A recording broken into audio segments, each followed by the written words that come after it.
So this is electrochemistry, and you're going to need to review all of your oxidation reduction reactions, because again, that's all electrochemistry is redox reactions.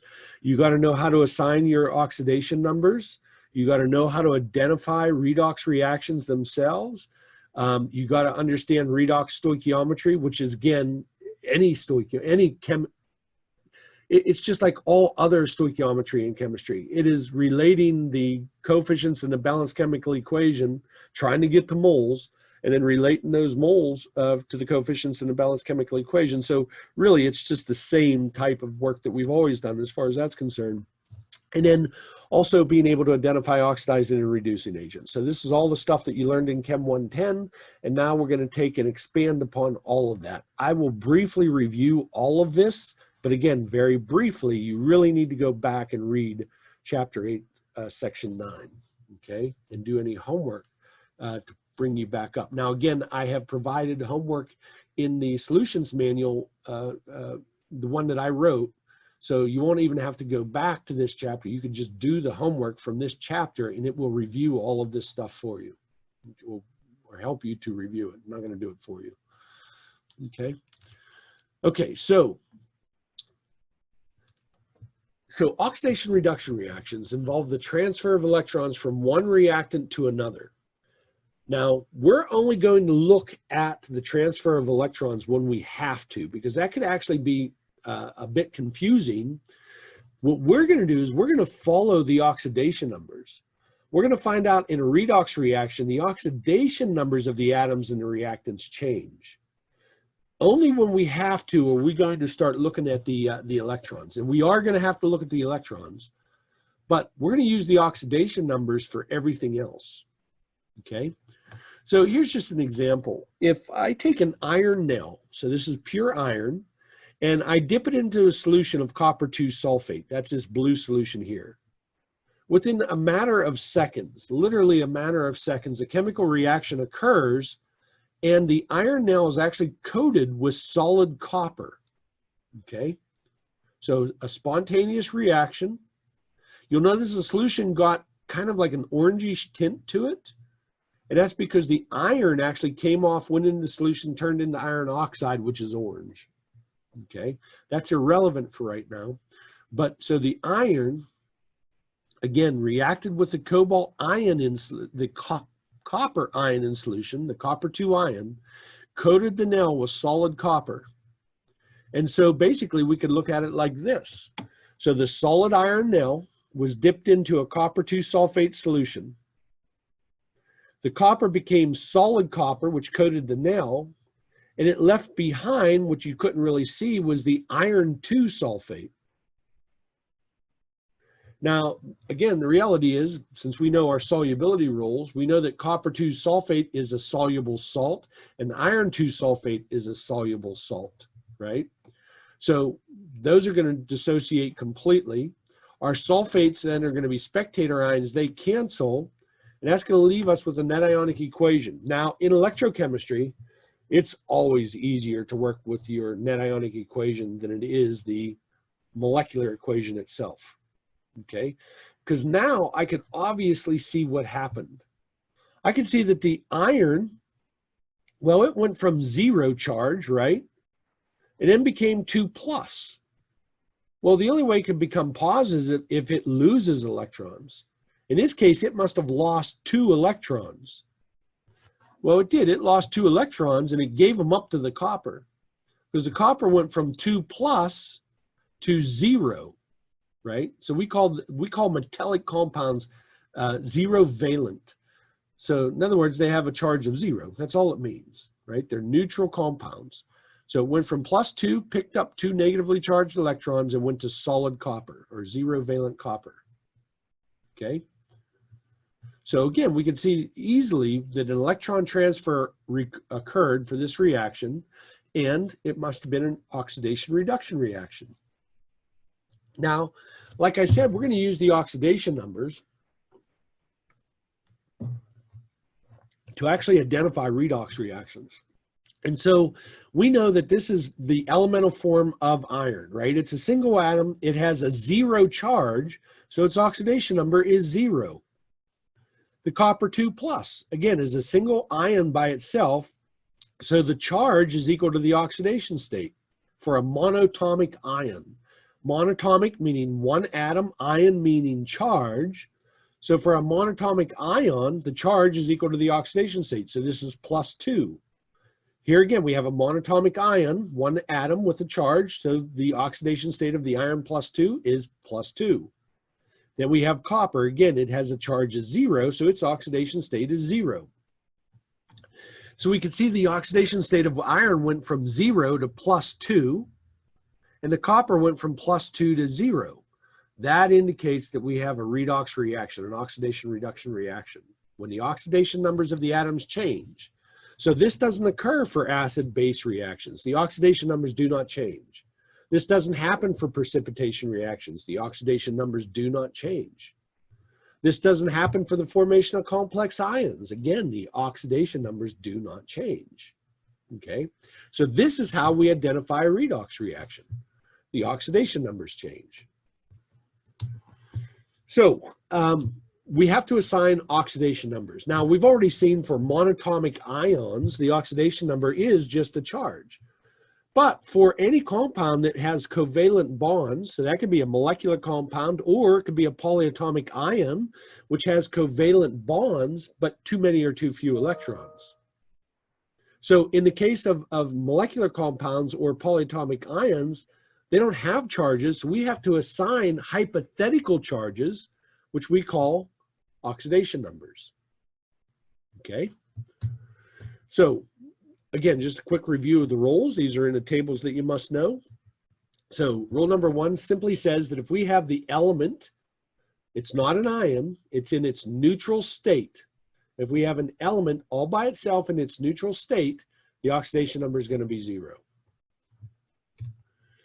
Monatomic ions. So again, monatomic meaning one atom, and it's an ion, so it has a charge. The oxidation number equals the charge. For oxygen, we're going to say that oxygen is -2. Of course, unless it's elemental oxygen, right? O2 or O3, which is a neutral molecular compound with a charge of 0, then the oxidation state of oxygen would be 0. But in almost all other cases, the oxidation state of oxygen is going to be assigned as -2. Exceptions, peroxides.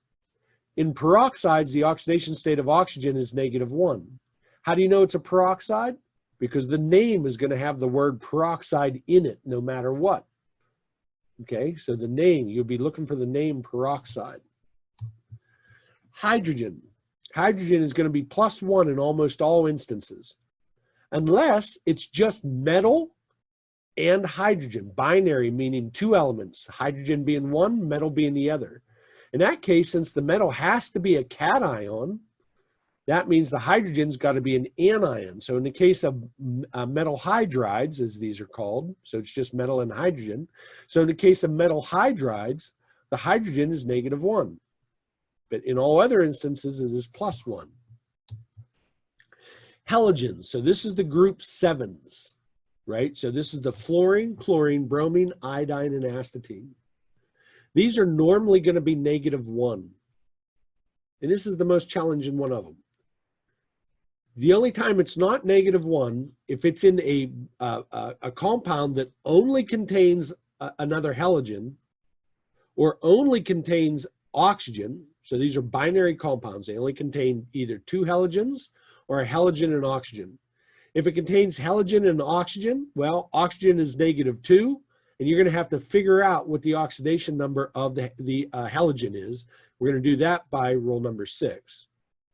And then the other case is where if it contains 2 different halogens, now it can contain multiple numbers of each, but only 2 different halogens. In that case, the one that sits above it, right? So you have the column of fluorine, chlorine, bromine, iodine, and astatine. The one that sits higher in that column is going to have an oxidation state of -1, and then you're going to have to figure out what the oxidation state of the other halogen is. And how are we going to do that? Well, we're going to do that using rule number 6. Rule number 6 says the sum of the oxidation numbers is equal to 0 for any neutral compound, whether it be ionic or molecular, or it's going to be equal to the charge of a polyatomic ion. So as a review, let's try to assign some oxidation numbers. So again, it says in molecular substances, neutral, non-ionic compounds, we use these rules to assign hypothetical or approximate charges, right? And again, if it's neutral, that means the sum of the oxidation numbers must be equal to 0. So for example, here's sulfur dioxide. It contains nothing but nonmetals, therefore it's a neutral molecular compound. So there are no ions here. In fact, it wouldn't make sense, right? Because you would think if these were ions, the oxygen would be a -2, the sulfur would be a -2, the sum of the charges would be -6. You can't have a negatively charged compound, so something is not right, okay? So I'm going to use this equation. I'm going to use this equation, if you will.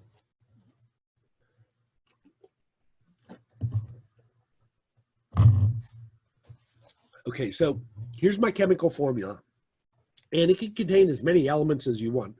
But just for example, this is element A, this is element B, so this is sulfur and oxygen.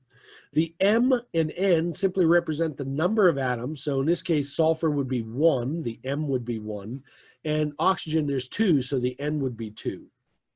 Then what we're going to do is we're going to take the number of each of the elements and we're going to multiply it by the oxidation number of that element. And that's going to equal the charge if it's a polyatomic ion, or in this case, it's 0, right? There's no charge here, so it's 0. So this is just equal to 0. So we can then assign the oxidation numbers of the two. So do we know the oxidation number of sulfur from the rules for assigning oxidation numbers? The answer is no, right? There are no rules for sulfur. What about the oxygen? What's the oxidation number of the oxygen?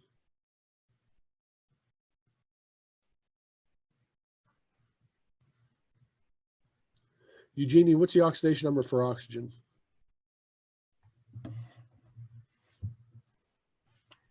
-2. Yeah, right. According to the rules, oxygen is generally -2.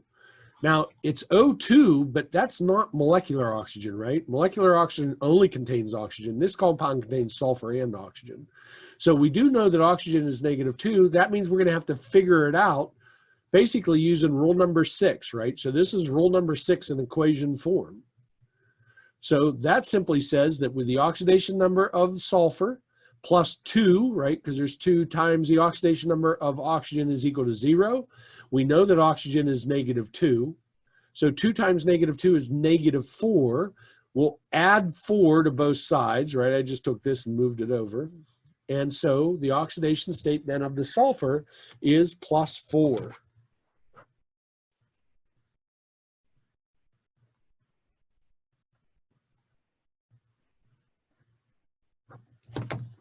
So the oxygen is -2 and the sulfur is +4. Now listen to this very, very carefully. When I ask you, what is the oxidation number of oxygen? You're going to tell me that the oxygen is -2. Don't multiply it by the number of oxygen, okay? So don't tell me -4. Oxygen is -2 in this compound, and sulfur is +4 in this compound. I repeat, don't multiply the oxidation number by the number of atoms. Now, another thing we're going to be doing is that we're going to be assuming that all of the elements within a compound have the same oxidation number, okay? So why am I doing that? Well, because that way I know that you know what the oxidation number is, okay? That's the only reason why. And again, we're looking for a change in oxidation numbers. If you're saying that this is oxygen is -4, but on the other side of the reaction, there's only one oxygen in a compound, and you say it's -2, you're going to say that the oxidation number changed, but it didn't. The oxidation number was -2 for oxygen before and after the reaction. So again, we're going to just say that the oxidation of that element is this number. That's why I don't want you to multiply them together. It is confusing when you do that. Now, again, like I said, we're going to assume that the elements, all the elements within a compound, that element, all the atoms have the same oxidation number. That is not true. There are some compounds that have what we call mixed valence. So in other words, atoms of the same element have different oxidation numbers. An example of that is magnetite, Fe3O4. In Fe3O4, two of the irons have a +3 oxidation state, and the other third iron has a +2 oxidation state. We're not at that level of complexity. So we're just going to assume that all the atoms within a compound of a certain element have the same oxidation number. Just know that there are exceptions to that. Not many, but there are exceptions to that. But to keep things uncomplicated, we're not going to work with any of those mixed valence type compounds. Okay? Okay, now in polyatomic ions, again, these polyatomic ions are generally molecules with covalent bonds, but overall they have too many or too few electrons. So again, we're going to have to assign these hypothetical charges or oxidation states to the atoms within those compounds. So as for an example, here's the perchlorate ion. Okay, so again, we're going to use that same idea, rule number 6, basically, where the sum of the oxidation numbers of all the atoms is going to be equal to the charge. In this case, the charge is equal to -1. So the sum of the oxidation numbers are going to equal -1. So again, we have 1 chlorine, right? There's only 1. And then there's 4 of our oxygen. So 4 times the oxidation number of oxygen. And that is equal to -1. Do we know what the oxidation state of the chlorine is going to be?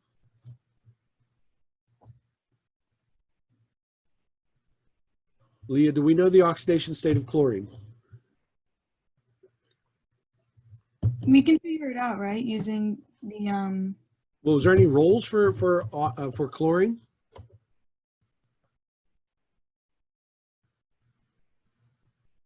Well, there's a rule. I can't remember specifically the rule for chlorine, but isn't there a rule for an anion that you have to, when it adds, it has to equal that number? Yeah, that's rule number 6. That's what this is right here. This equation represents rule number 6. Yeah, so I mean, I would have just used that. Okay, Hannah, are there any roles for chlorine? No. No, there isn't a rule for chlorine, but there's one for oxygen. Does everybody agree there's no roles for chlorine? Even though rule number 5 says that a halogen, which is fluorine, chlorine, bromine, iodine, and astatine, is -1.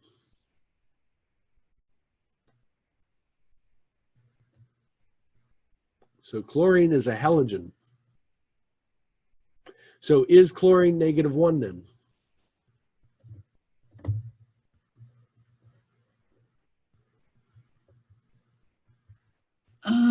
No, because it's bound to an oxygen, right? Right. This is a binary compound. Again, binary meaning 2 elements.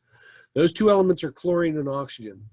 And that rule number 5 says that, well, if it's a binary compound and it's just halogen and oxygen, then what do we know about that, Eugenie?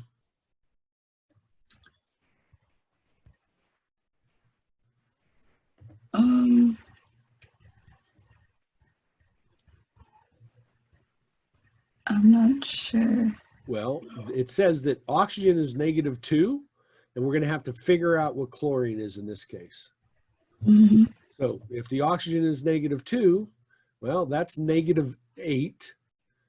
We're going to add 8 to both sides.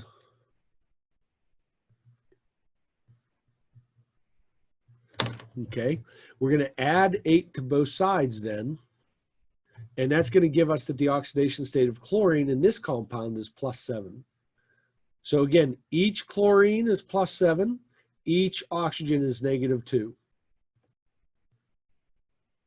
Any questions about that?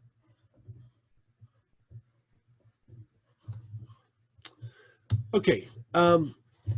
Next, I just want to talk about oxidation and reduction half reactions. Okay. So again, just using the example of the nail, we've already said that, okay, here's iron, that's the elemental form. There's a charge of 0, its oxidation state is 0. Here we have a monatomic ion, a single atom with a charge. Its charge is equal to its oxidation state. And this is for anybody who's going to take further chemistries. You'll notice for a charge, I put the plus sign on the right, and for an oxidation state, we put the plus sign on the left. In this class, I don't care where you put the plus sign, on the left or the right, okay? But just to understand why I keep switching the signs from one side to the other, charges, we put the charge on the right, oxidation, we put it on the left, okay? So again, another monatomic ion, so the charge is equal to the oxidation state. The metallic form, the standard form of copper, so it's got a charge of 0, so its oxidation state is 0. So again, we've already seen that iron loses 2 electrons to copper, right, to form the copper 2+. So the transfer of electrons indicate that this is an oxidation-reduction reaction, okay? And again, we can see that by the changing oxidation numbers of the atoms within the compounds. When an atom gains electrons, its oxidation number decreases. It's said to be reduced. So what I want you to think of is when the oxidation number is reduced, that is the species that is reduced. Okay, we'll worry about the electrons later. So when the oxidation number is reduced, we say that the species is reduced. So iron went from 0, copper went from +2 to 0. Its oxidation number was reduced, and so the copper 2+ was reduced. Okay? So when an atom loses electrons, its oxidation number increases. So in other words, when the oxidation number increases, we say it's oxidized. The oxidation number of iron went from 0 to +2. It was oxidized. So there's the oxidation half reaction.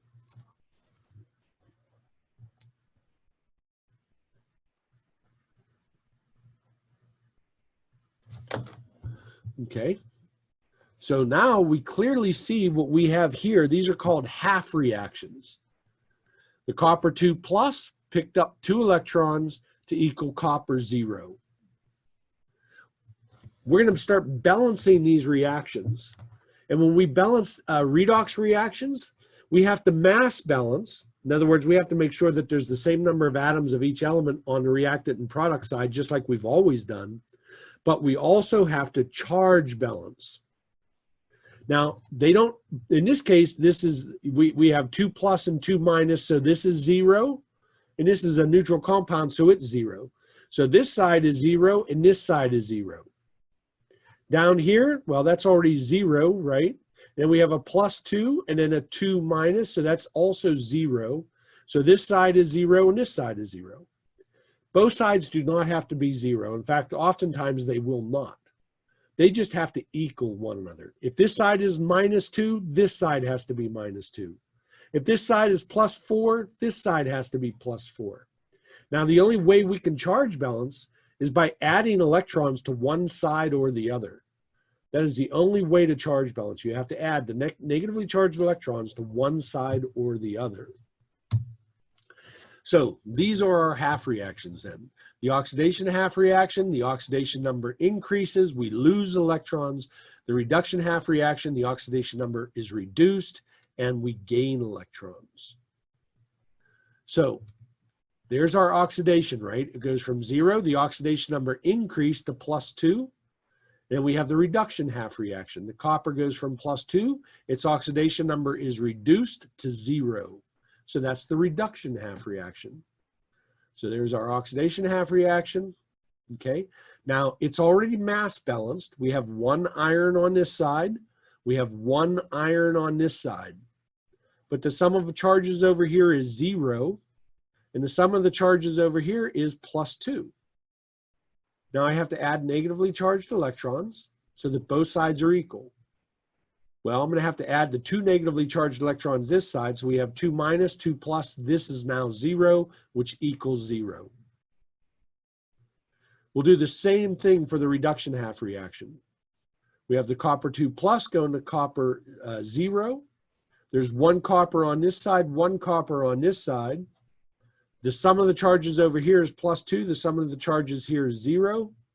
So I'll have to add 2 negatively charged electrons this side. Now I have 2 minus, 2 plus. That's a sum of 0, 0 equals 0. So there it is. There's our balanced oxidation and reduction half reactions. Now we're going to want to add these reactions together to get our overall balanced chemical reaction, okay? To do that, the electrons have to cancel. You'll never see electrons in a balanced chemical reaction, even if it's an oxidation-reduction reaction, because the electrons got to cancel. So we're going to do whatever we have to these coefficients so that when I add the oxidation half reaction to the reduction half reaction, the electrons on both sides cancel, okay? So they're going to cancel, and then we could add the 2 reactions together, right? So these 2 electrons cancel, and that gives me the Fe plus Cu2 plus, which I have here, and then the Fe2 plus and the Cu0, which I have over here, okay? And notice that the electrons canceled.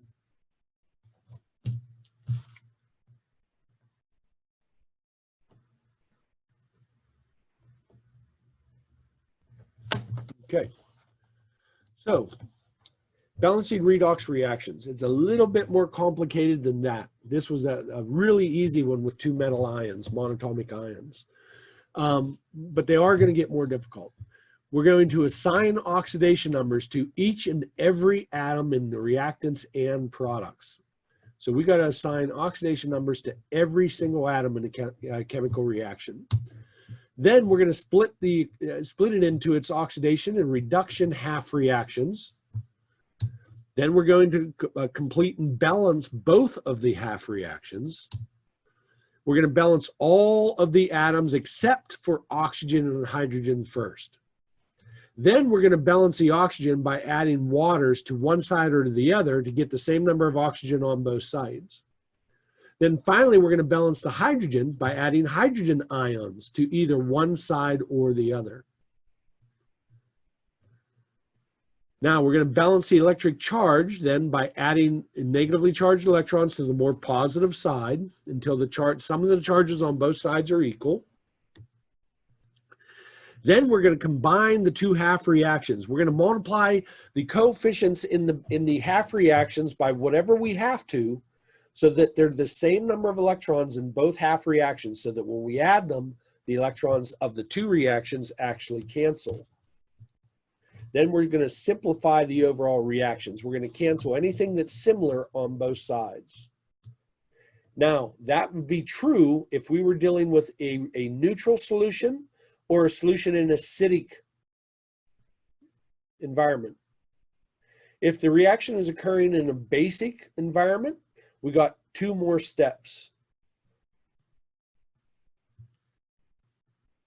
We're just going to simplify the overall reaction. So again, if it's in basic solution, we're going to add hydroxides to both sides of the chemical equation. Because again, remember, chemical reactions are mathematical equations. That arrow is an equal sign. So if you add X to one side, you have to add X to the other side to make sure that that equality is still true. The same thing is true for a chemical reaction. If you add, 3 hydroxides to the one side, you have to add 3 hydroxides to the other. And you're going to add the number of hydroxides that's equal to the number of hydrogen ions in the chemical reaction. Then, of course, the hydrogen ion reacts with the hydroxide ion to form water. So they're going to the hydrogen ion is going to completely cancel out on one side of the reaction and then leave hydroxide ions on the other side of the reaction. So again, basic solution. And then last step, you might have to cancel out some H2Os again in case they already were in the chemical reaction. So you're just simplifying, again, the terms of the reaction at that step. So let's try a couple of. So last we met, we started talking about balancing chemical reactions, particularly redox reactions, in which we determined that we have to both mass balance and charge balance these types of reactions. Our first step was to assign oxidation numbers for each and every atom within the balanced chemical reaction. So again, we have bromine. Now this is the elemental form. Notice it has no charge, 0, and it only contains bromine itself. So it's going to have an oxidation number of 0. We have no rules for sulfur, but we do know that oxygen is -2. And we also know from rule number 6 that the sum of the oxidation numbers of all the atoms within a compound must equal 0 for a neutral compound. It'll be equal to the charge for a polyatomic ion. So since this is neutral, the sum of the oxidation numbers has to be 0. Since there's 2 oxygens at -2, that would be a total of -4. That means the sulfur had to be +4. For a monatomic ion, so monatomic meaning a single atom and a charge, the charge is equal to the oxidation state. So since the charge is -1, the oxidation state is going to be -1. Here we have a polyatomic ion. Again, these are covalently bound atoms, but they have, in this case, a couple of extra electrons, more than they should. And so again, we have a rule for oxygen that it's -2, but we're going to have to use rule number 6 again, which says the sum of the oxidation numbers in this case is equal to the charge on the polyatomic ion. So if we have 4 at -2, that's -8. Now the sum has to equal -2, so we'll add 8 to both sides. So 8 minus 2 is going to be +6. So the sulfur would be at +6.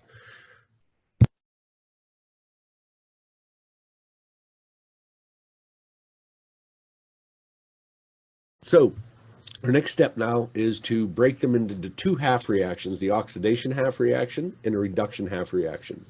In an oxidation half reaction, the oxidation number is going to increase. So for bromine, it goes from 0 to -1, that decreased.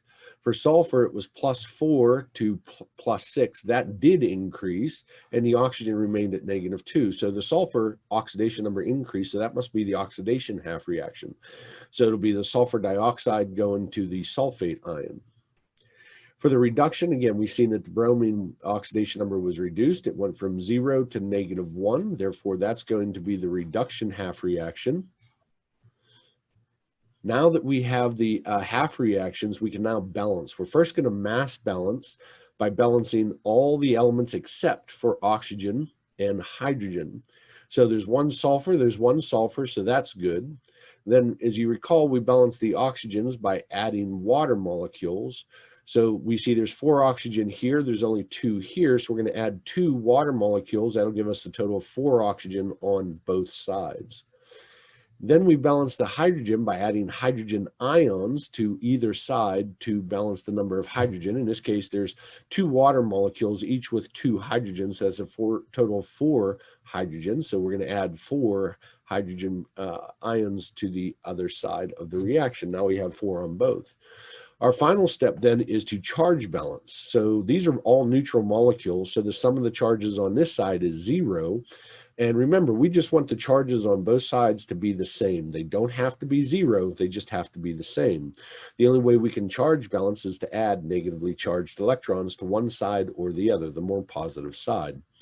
So we have a sulfur at -2, we have hydrogen at -1, but there's 4 of them, so that's +4, -2 is +2, so we're going to add 2 negatively charged electrons. That's going to give this a sum of 0, which equals the 0 on this side.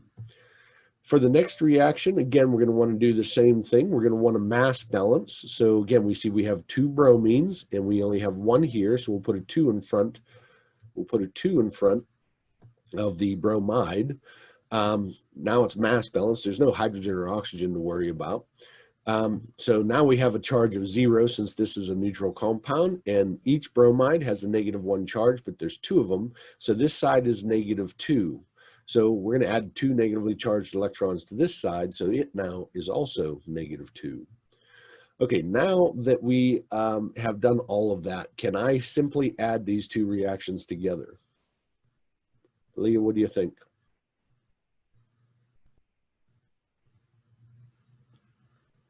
What must happen for us to add these 2 reactions together? Hannah, what do you think? Oh, sorry, I thought I pressed it, but yeah, I need to think more. Hannah, to add these together, what do we have to do? I said they were balanced on either side in regards to the electrons. Say that one more time. They're balanced in both on either side in regards to the electrons. What does that mean? They have the same electron coefficient on both of the sides. Right, so we have the same number of electrons in both the oxidation and reduction half reactions, because when we add them up, the electrons have to cancel. There will never be electrons in a balanced chemical reaction, even a redox reaction. There will be in the half reactions, obviously, but not in the overall reaction. So yeah, we could simply add these since there's 2 electrons in the oxidation half reactions, 2 electrons in the reduction half reaction. Those 2 electrons are going to cancel, okay? So then we just bring everything else down. Now in this case, I can't simplify because we already have coefficients of 1. If you have coefficients of 1, you're already done. You can't simplify it anymore. It's specified that this was in acidic solution, and we are in acidic solution. So this reaction is actually balanced the way it is. Any questions about that?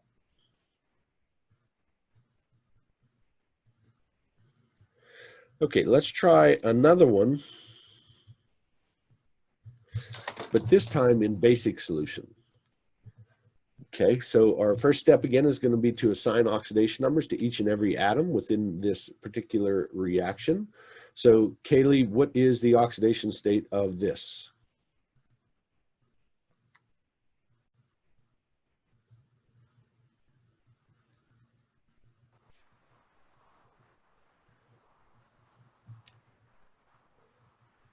Oh, as a side note, note that I opened up a quiz and it will be due Wednesday at 10:30 a.m. right before class. And our exam is on Wednesday on chapters 17 and 18. So Taylor, what's the oxidation state of this?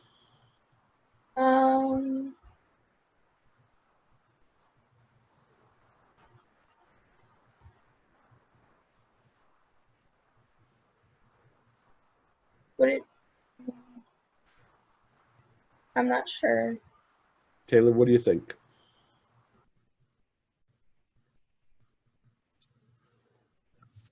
I'm not sure either. I have to review the oxidation stuff. Jada? If I'm not mistaken, is it 2? Yeah, right. It's a monatomic ion. There's a single atom with a charge. Therefore, the charge is equal to the oxidation state. You remember what this compound here is called hydrogen peroxide. So can you tell me the oxidation state of any of them? Michael, what do you think?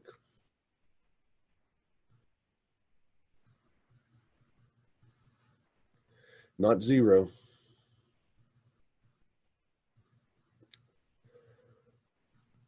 The Is it -2? Say again? -2? Nope, not for a peroxide.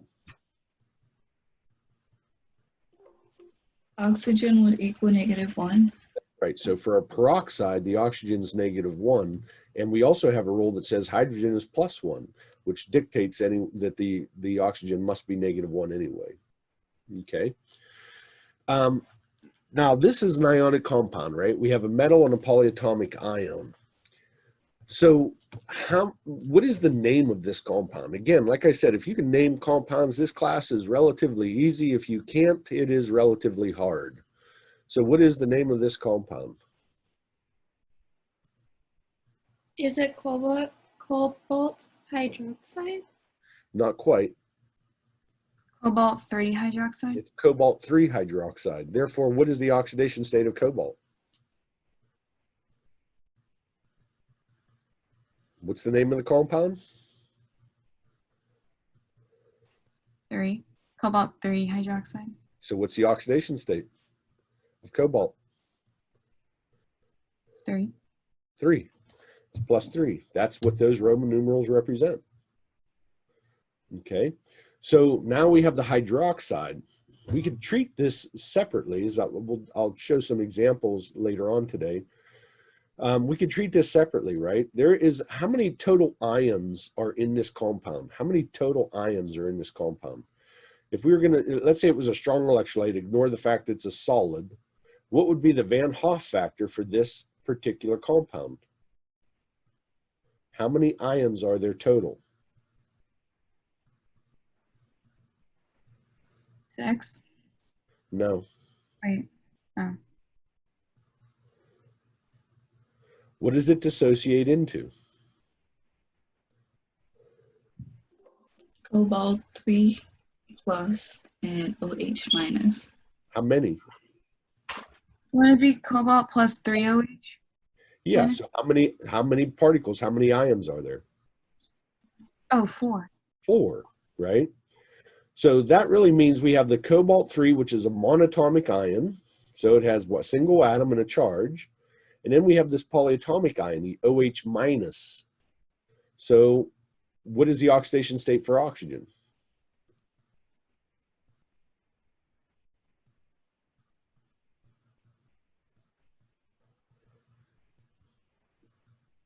It's not a peroxide, so what's the oxidation state of the oxygen?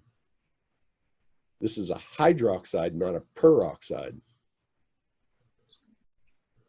Don't make this hard. What's oxygen? -2. -2. What's hydrogen? +1. +1. And so it makes sense, right? If the sum of the oxidation numbers has to equal the charge on this polyatomic ion, which is -1, -2 plus 1 is -1, right? So what's the oxidation state of hydrogen in water? +1. +1. What's the oxidation state of oxygen? -2. -2 and +1, right?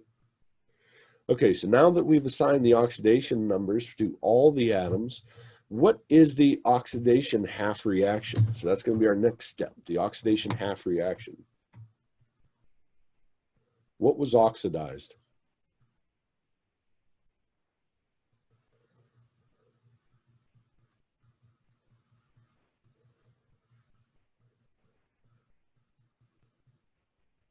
The hydrogen peroxide?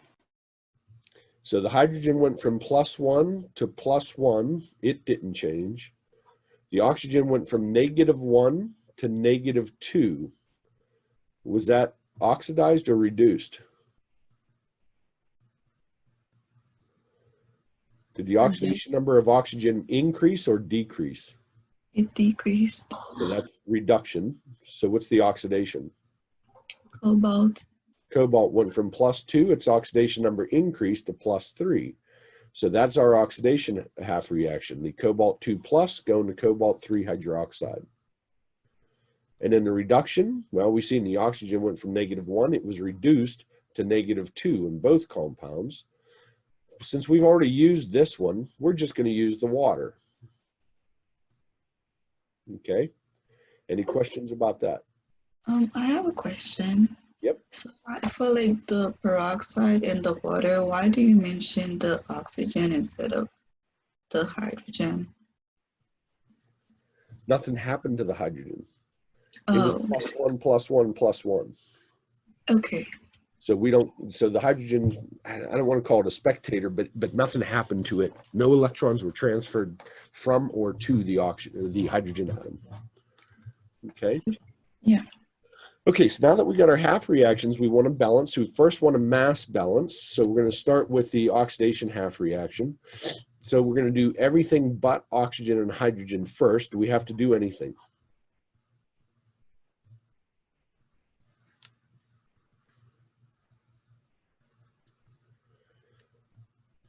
Do we have to do anything to balance the cobalt?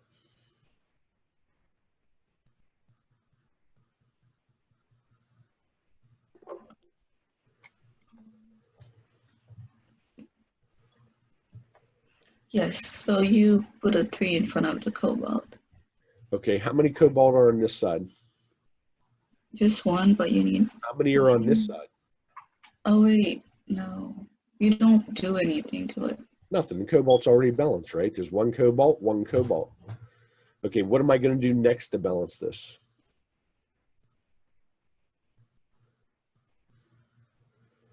So we've balanced everything now but oxygen and hydrogen. What's next?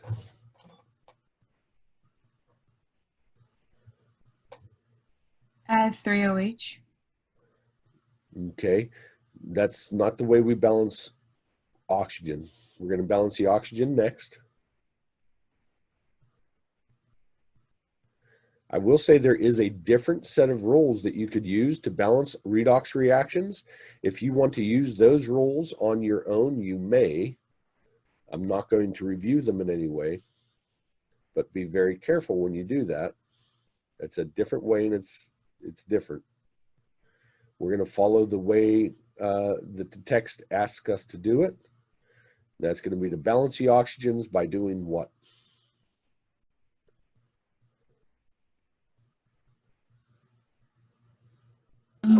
Add an oxygen gas. Nope. We just did it in the last problem. We Add water. So how many water am I going to add into which side?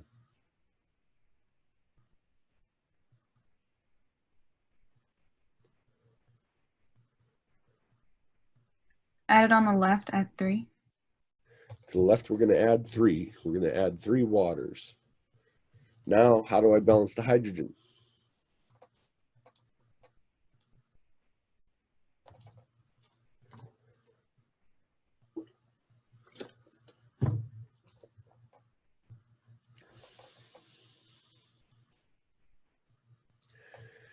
So to balance the hydrogen, we have six hydrogens over here. We have 3 over here. We balance the hydrogens by adding hydrogen ions.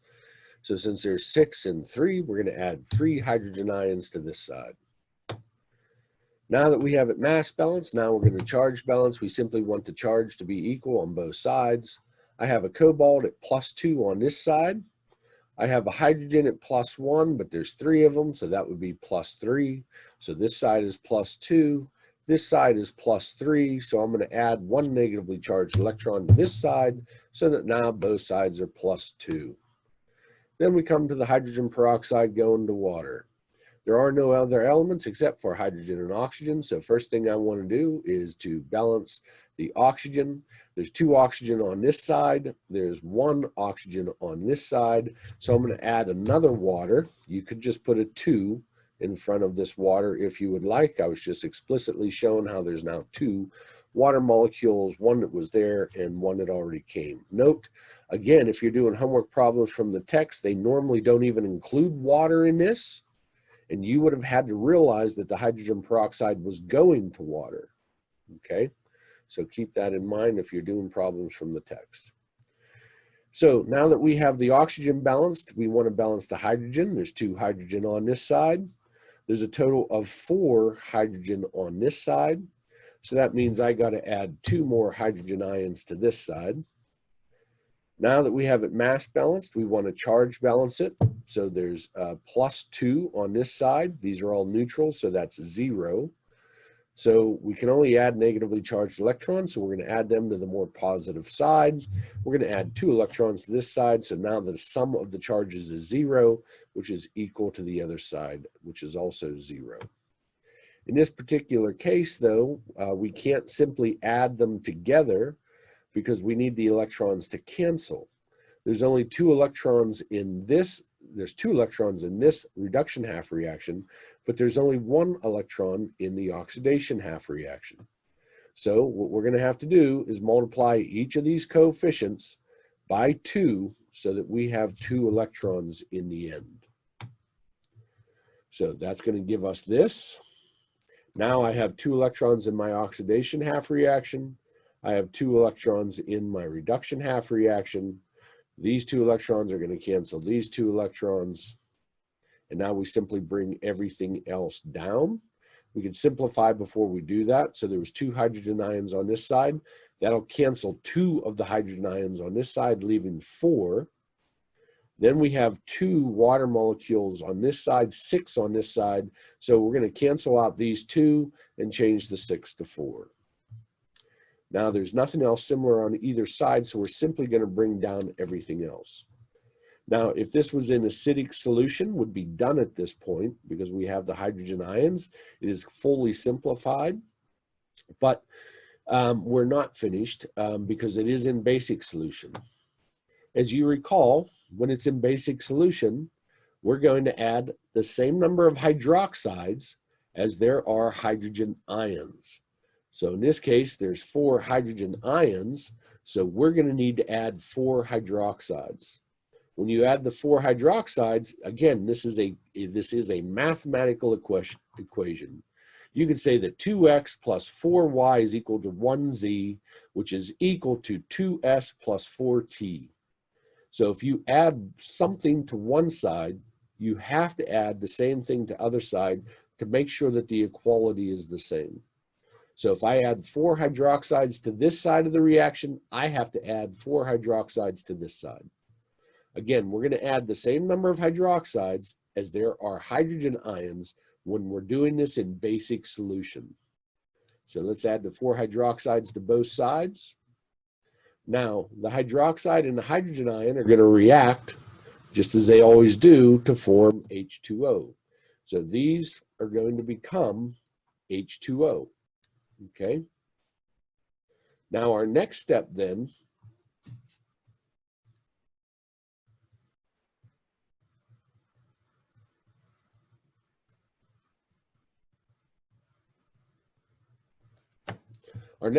is again to simply simplify. So I have 4 waters on this side, I have 4 waters on this side, so they're going to cancel, and then there's nothing else similar. It's again already simplified since I have a coefficient of 1 here. I can't divide the coefficients by anything to give us a smaller whole number since we have a 1. Our last step then is going to be to add phase labels. So we know that all ions are soluble, so that's going to be aqueous. Hydrogen peroxide has again the same intermolecular forces that water does, so it too is going to be soluble. Again, all ions are soluble. And we already knew that the cobalt-3 hydroxide is an insoluble salt, so it would be a solid.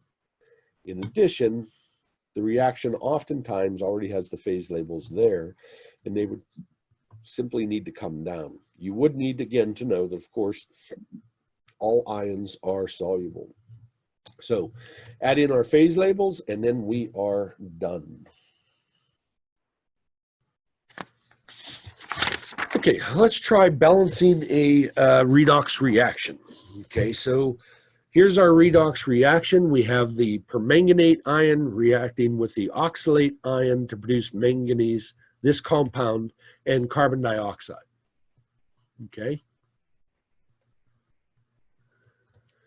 Okay, so our first step then is to assign oxidation numbers to all of the atoms within each of the compounds in this reaction. So, Leah, what's the oxidation number of the manganese going to be?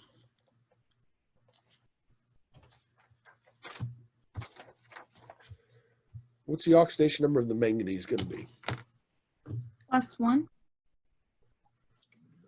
Okay, Yeah. so we know that the oxygen is going to be -2, right? So the oxygen is going to be -2. And we're going to have to figure out what the manganese is because it's a polyatomic ion. So the sum of the oxidation numbers for each of the atoms, so there's 1 magnesium and there's 4 oxygen, what is that going to equal?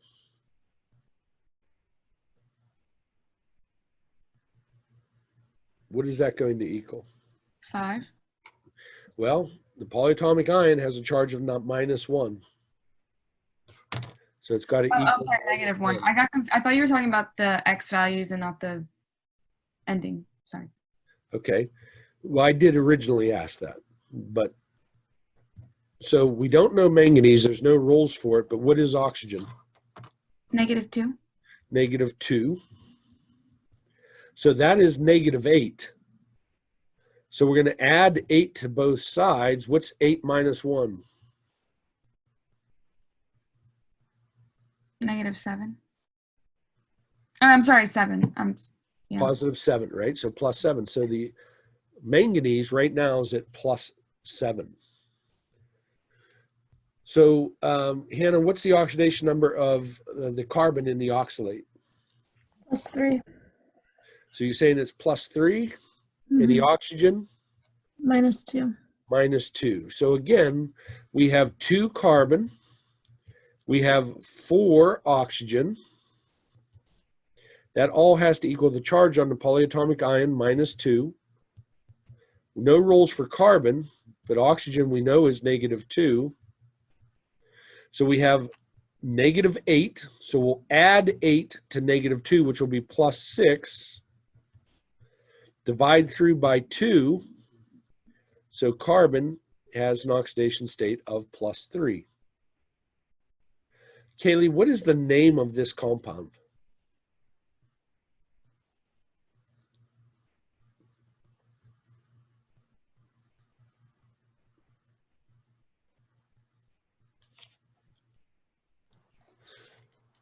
So is it ionic or molecular?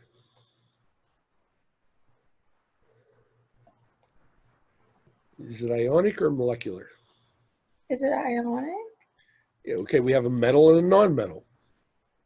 Okay, so So it is molecular. ionic. It is okay. So do we know the charge on manganese? No. No, it's a transition metal, right? Manganese is a transition metal, so it could have different charge states or oxidation states. Remember, well, you never had me, but when we talked about redox reactions in Chem 110 and naming compounds, I kept saying that the charge state is the oxidation state. They are the same thing, okay? For these monatomic ions, the charge state is the oxidation state. So in the case of manganese, it has many possible oxidation states because it's a transition metal, or several possible charge states. Again, means the same thing for a monatomic ion. So we don't know. But what's the charge on oxygen? -2. Yeah, it's a group 6 non-metal, so it's group number -8. 6 minus 8 is -2. So oxygen would be -2. And therefore, what does the charge on manganese have to be? +2. Well, there's 2 oxygens. Oh.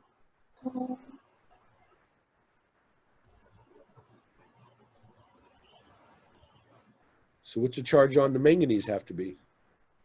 +4. Yeah, right?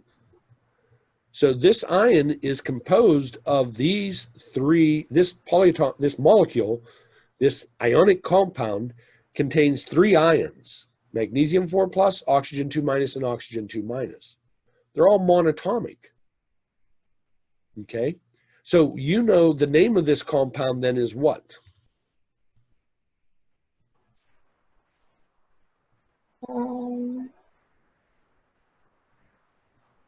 It's manganese 4 oxide. Well, guess what? If you know how to name that compound, you already know the oxidation state. It's manganese 4, so it must be +4. Again, you can see that because it's a monatomic ion and the charge is equal to the oxidation state. And we know that oxygen is -2. Okay, does that make sense? Okay. Okay, Taylor, what's the oxidation state of carbon and carbon dioxide?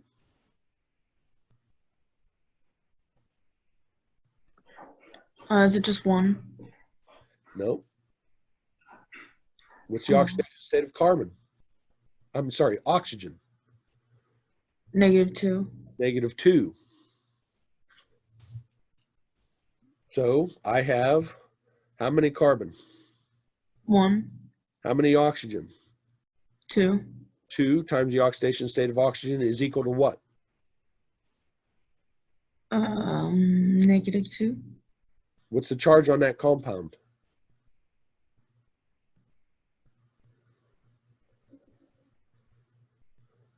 That -2 is representing the oxidation number. It's this. What is the charge on carbon dioxide? Oh, is it -4? What's the charge on carbon dioxide? What's the charge? The charge we always write right here. What's the charge? -1. Is this ionic or molecular?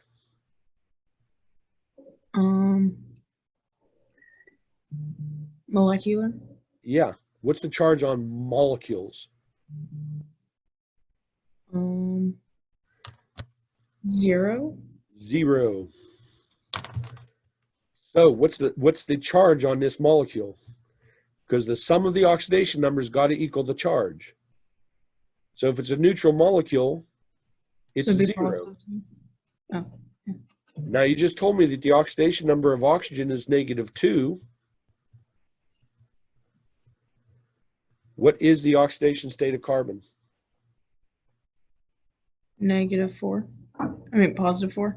+4, right? This would be this -4 equals 0. You would add 4 to both sides. So the carbon is +4. Okay. Okay, any questions so far? Okay, so now we want to balance it. So our first step was to assign all the oxidation numbers.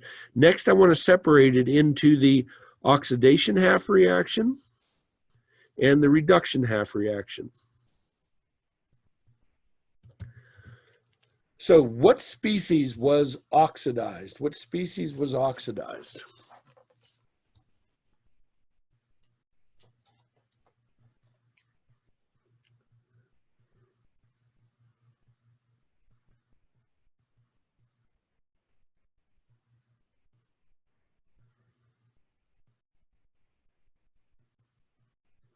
The carbon.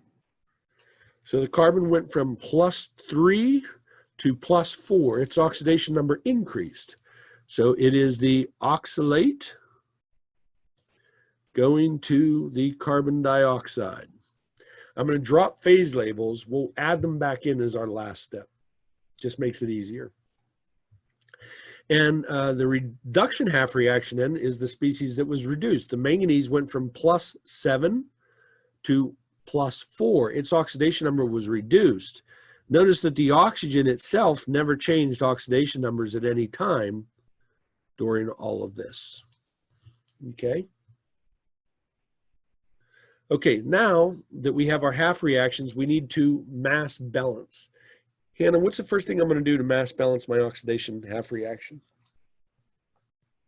You don't need to mass. Oh wait, yeah, you do. You have to have a coefficient of 2 on the carbon dioxide. Okay. So now we got 2 carbon and 2 carbon. Next, we would do oxygen. Do I need to do anything?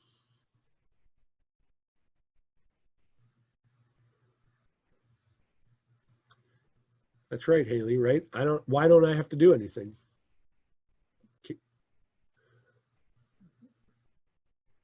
Why don't I have to do anything, Kaylee?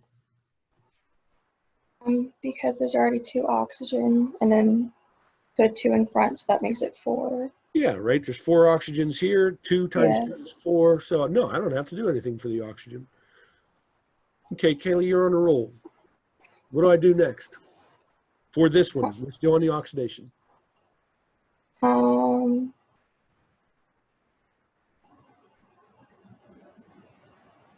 There's no hydrogen, so we don't have to worry about balancing hydrogen. So it's completely mass balanced. What do we do now? Put 2 electrons Okay, which side? on the left. On this side. No. Okay. I don't. What's the sum of the charges on this side? -2. What's the sum of the charges on this side? 0. So -2 electrons on the right side. Exactly, right? Because now -2 equals -2. Okay? Again, don't have to be 0. They have to equal one another. Okay, Taylor, what do I do to balance this one? What's the first step? I want to mass balance. Do I need to do anything to manganese? No. Nope, 1 and 1. Okay, what about oxygen? Oxygen, there's 2 on the right and 4 on the left, so you're gonna put a 1/2 on the Well, left. that's not how we balance oxygen. How do we balance the oxygen? What do we add? Electrons. Do you like? We're trying to balance oxygen. We can't change, first off, we couldn't change the coefficients anyway because that would change the manganese. So how do we balance oxygen?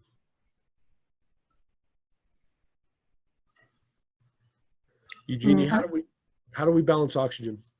You add water. And how many to which side?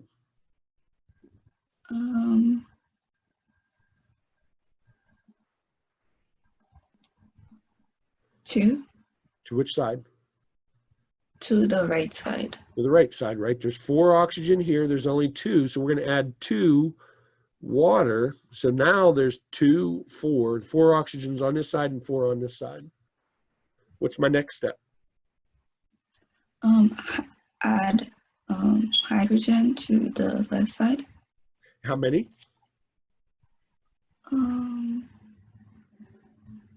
4. And what's the hydrogen exactly look like? H plus. Yeah, okay, so it's a hydrogen ion. So we're going to add 4 hydrogen ions to this side. Now we have 4 hydrogens and 4 hydrogens. So again, we mass balance everything but hydrogen and oxygen. We mass balance the oxygen by adding waters, and then we finally mass balance the hydrogen by adding hydrogen ions. Okay, now this does say it's in basic solution, but we're not going to worry about that just yet. We're going to do that once we add these two together. Okay, so now I'm still not done with this, right? What else do I got to do to this thing?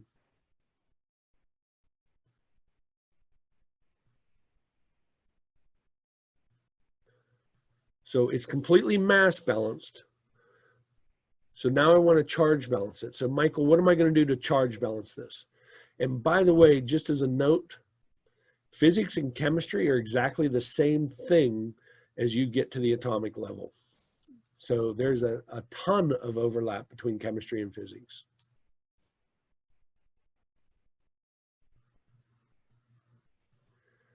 So Michael, I want to charge balance this. How do I charge balance it? Remember, we want the sum of the charges on this side to equal the sum of the charges on this side.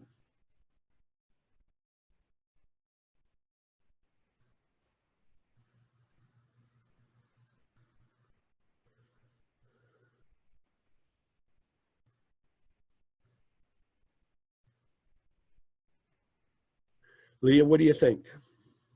What's the sum of the charges on this side, the product side? Okay. On the right side, Yep. they are all neutral. So, so the charge is what? The sum of the charges is what? 0. 0. What's the sum of the charges on the reactant side, the left side? Okay. Some of the charges.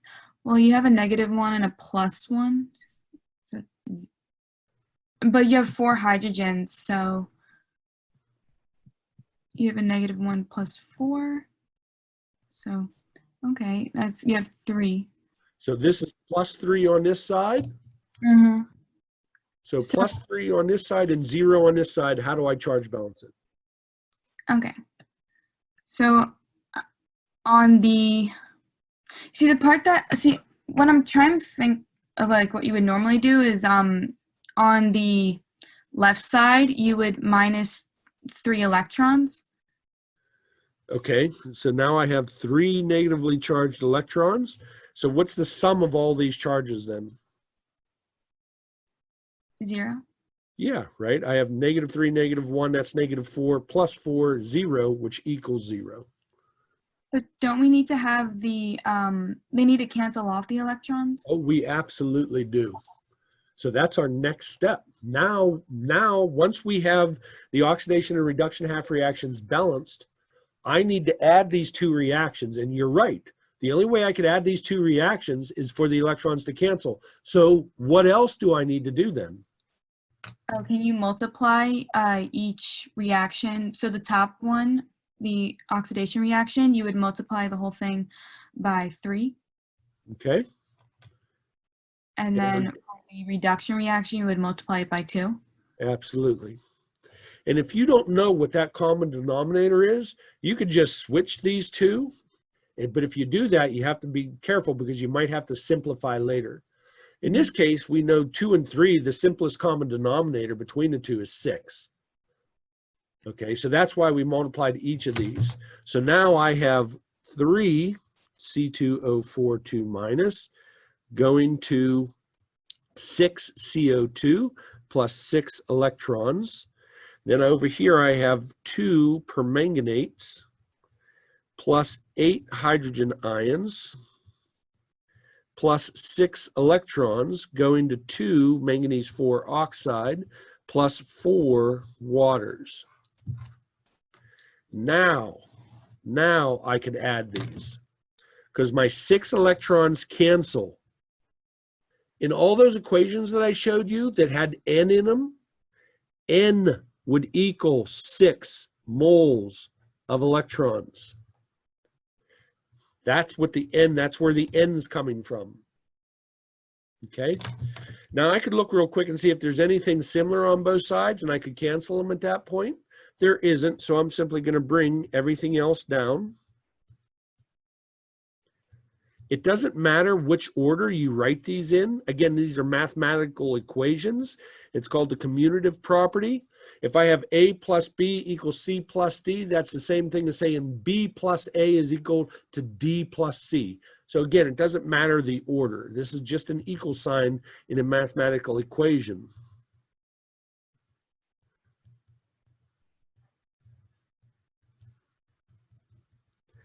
Okay, am I finished? Am I done?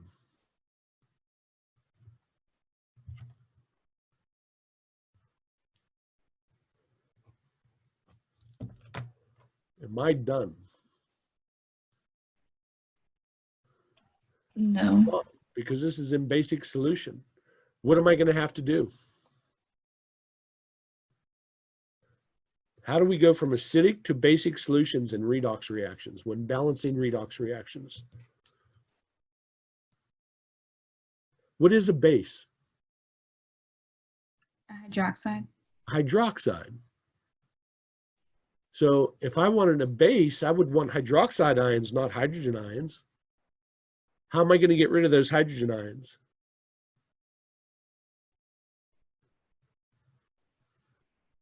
You just told me. Add a hydroxide? How Or many? 8? No. Okay, 8. And which side? Which side am I going to add 8 to? 8 hydroxides. I'm thinking to the right. Okay, it's a trick question. Okay. Never mind. If this is x plus y equals s plus t, and you add z, you add 4z to this side. To both sides. You'd have to add it to both sides, right? So if you're adding 8 hydroxides, the same number of hydrogen ions, if you're adding it to this side, you have to add it to the other side as well. Okay, now what happens when I have hydrogen ions and hydroxides together? Water. They form water.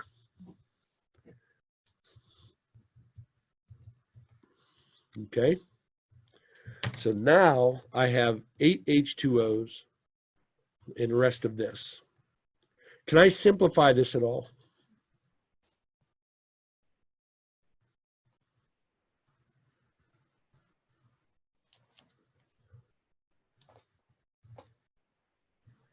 How do I simplify it, Kaylee? I'm sorry, go ahead. Go ahead, Kaylee. There's 4 water on the one side and then 8 on the other, so just simplify it. Bye. Oh, well, so there wouldn't be any water on the right side, and then there'd be 2 H2O on the left. Say that again. There'd be 2 How many? on the, How or many? no, 4 There. on the, Yep. So there's going to Yeah. be 4 waters on this side. Okay. Okay, now everything else is the same. We just need to add phase labels. Water wasn't in this original one, so what's the phase label on water?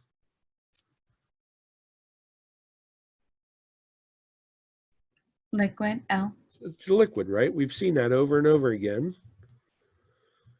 Now, all ions are aqueous in water.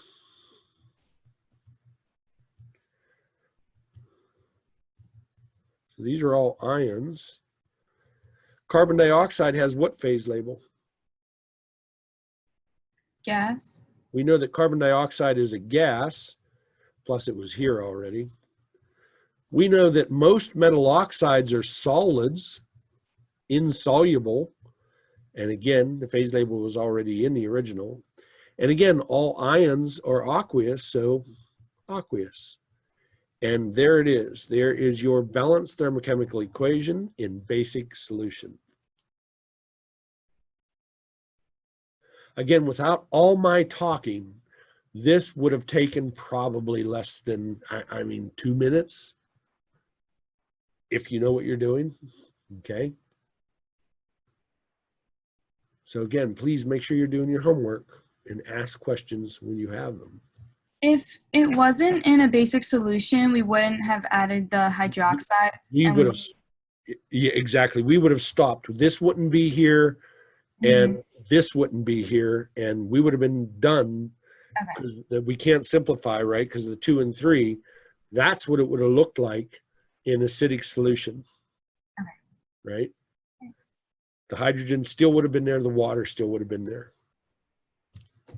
But in basic solution, we had to do this extra step of adding the same number of hydroxides that we had hydrogen ions to both sides.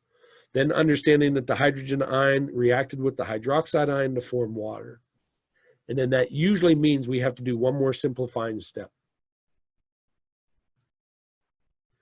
Okay,